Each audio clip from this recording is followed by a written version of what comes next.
Forest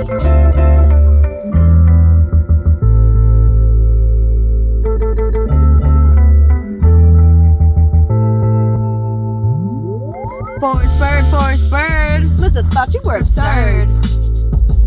I said run, Forrest, run. Just kidding, you ain't done. Get this, a veteran, pilot, and inventor. No one could have done any better. Got a worthy award from both Bush and Obama. Forrest Bird ain't in the game, just on no drama. Made the first respirator to assist the ill. Now we got our patients hooked on aerosol.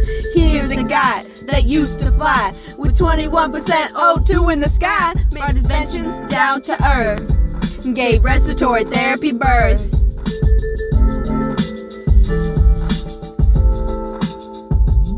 He's a father to our T's and the methods we study. He's the smartest guy I know, ain't no old fuddy-duddy.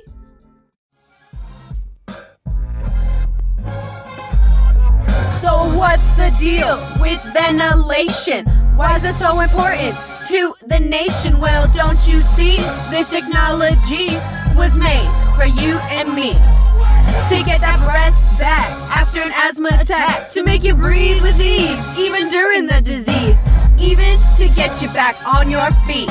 So come on down and take a seat.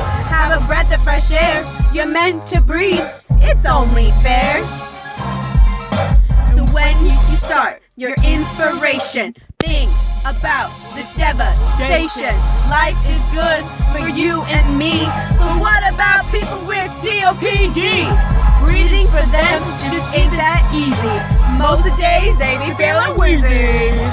Expiration is a problem we must tackle. Every time I listen, I be hearing crackles.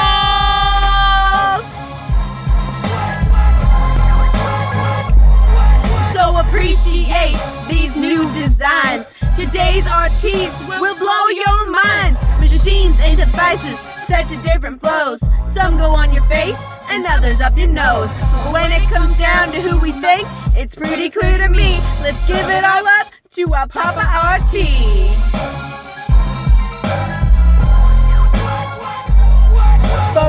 Forrest Bird, now your vision is preferred. I said run, Forrest, run. You're shining like the sun. He changed the way, now we get to say patients can breathe, our profession is in need. Made his competitors obsolete. He was a genius they couldn't defeat. Brought ventilators to the facility and later gave them the ability. Breathe